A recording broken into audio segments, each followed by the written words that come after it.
Hey guys, I just thought I might do a quick post this morning. I was just doing some training here at home, and forgive my voice, I've got a little bit of frog in the throat. I think it's every time I push record I start clearing my throat. Might be a nervous habit. So what I wanted to talk to today was just some thoughts on something that I'm seeing in the karate culture of the country that I live in. I can't speak about other countries. I have trained and lived in other countries, but I'm just talking about my own experience. One of the disturbing things that I'm seeing is this, the cult of karate, which is what I'll call it, the cult of the sensei. And for me, I've had a number of years training. I've trained in various styles of karate. I do Okinawan and Goju-ryu. Now, I'm not speaking specifically, I'm not going to name names or name styles. I think this goes right across the styles and can be quite a dangerous thing. So, what I'm seeing is young, impressionable students turn up to the various dojo and then become part of what I call a cult, in that it always worries me when someone starts their anything they say in the dojo with sensei says, sensei says, sensei says. And what I've seen over the last probably 10 years is that in some dojo there's this attitude of the sensei is always right, the sensei is infallible, and some sensei, Shihan, Kyoshi, Denshi, whatever the title may be, taking those things, taking those titles really to heart, in the sense that they feel like they're able to make comments to students on their personal life, on their choice of a partner, perhaps on financial matters.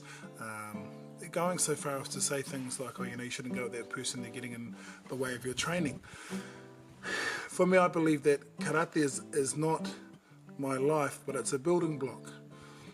There are more important things in my life than doing karate.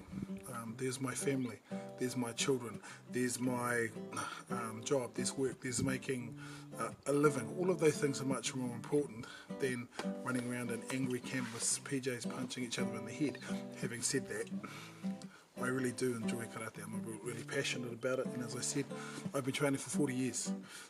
Whether or not that's a good thing or a bad thing is up to you. I'm not saying that makes me a particular expert, but what I have had in my own life is a desire to find father figures or mentors within the dojo. So I've put them on these massive pedestals of respect and expected them to be something which is missing in my own life. Perhaps it was a father figure, perhaps it was a mentor, perhaps it was someone to look up to. Perhaps I'd watched too many movies, so I was looking for a Yoda yoga. I was probably looking for yoga as well, but looking for a Yoda figure or a Shaolin monk, wizened master, combination of Ueshiba and Karate Kid, Mr. Miyagi, Pat Morita. The problem with putting people up on pedestals is oftentimes when they fall hard and they fall far. And I think there's a lot of instructors out there that are willing to allow the adulation and the respect of their students to inflate their attitude towards themselves, their ability, the way that they relate to their students, and in a lot of instances, unfortunately, to think that that gives them some kind of right to meddle in the personal affairs, the emotional affairs, the professional affairs of their students.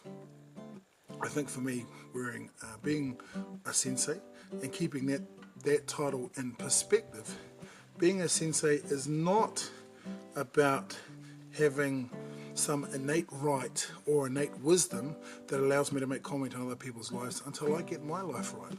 And if you know how to do that, please feel free to give me a call or email me and tell me how that happens, because I'm struggling with that on a day-to-day basis, trying to get my life, my work, and everything balanced.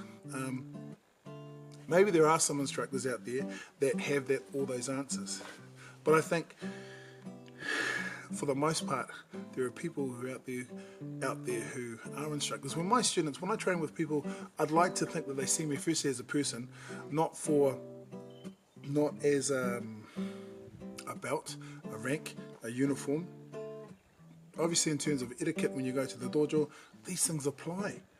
You know, sensei, senpai, kohei, all of those things matter.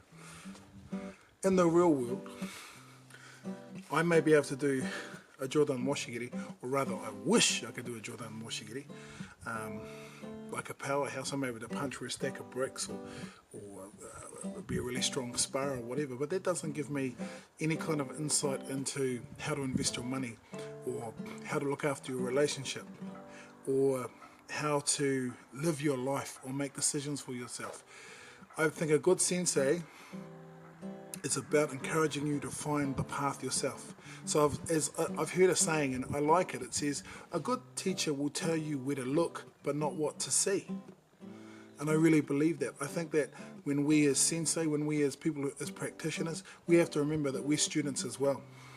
Further down the path doesn't mean at the end of the path. So if you're going to a dojo in which you've been asked to do things that don't make sense to your common sense or to your values, have the courage to look elsewhere, to look for another instructor. A saying I like is spend 10 years looking for a good sensei rather than 10 years training under a bad one. So yeah, that's my thought. If you're a part of a cult, stop, look, listen, pick up your gi, pick up your shoes and go have a look for something else somewhere else. Also, if you're visiting a dojo and people are wanting you to sign up and things like that, look at the quality of the student. And I don't mean that in terms of technically, I'm talking that in terms of their attitude. I've gone to plenty of dojo where I feel like a complete outsider, where I feel like an unwanted guest. And a lot of times you are an unwanted guest because you're getting in the way of people who are wanting to train. But there should always be courtesy and respect. All those things that we talk about in our dojo kun, those things are not just words, not to me, not to how I would like to raise my students and my juniors and all those ones coming up. Those things matter. That's the heart of karate. So just because you wear a particular belt doesn't give you an insight. Also, the really important things in life are things that can only be learnt through your experience, not being told how to do them. So maybe as a sensei we can offer course corrections in terms of your technique, but please remember that as a sensei, we're human. I'm certainly human. I make mistakes, I get things wrong. So I can't beat up 12 people. I'm not Bruce Lee, clearly. I'm a human and I'm on the path and trying to walk it as best as I can as well. So I don't need people to, well I hope that I don't need people to fluff up my ego or to look to other people to validate me or tell me how wonderful I am. If I can't enjoy my own company, if I can't see the value in myself, then I shouldn't be looking to my students or a physical skill to give me that. Those are the sort of things that come through life experience, respect, tolerance, discipline, all the things we talk about. So please, please, if you're going to the dojo, go to the dojo to find the way, not to be told where to stand. Anyway, these are just my thoughts. I hope your training is good, and thanks so much for listening, and we'll catch up with you soon. Yeah, again, just my thoughts. Thank you.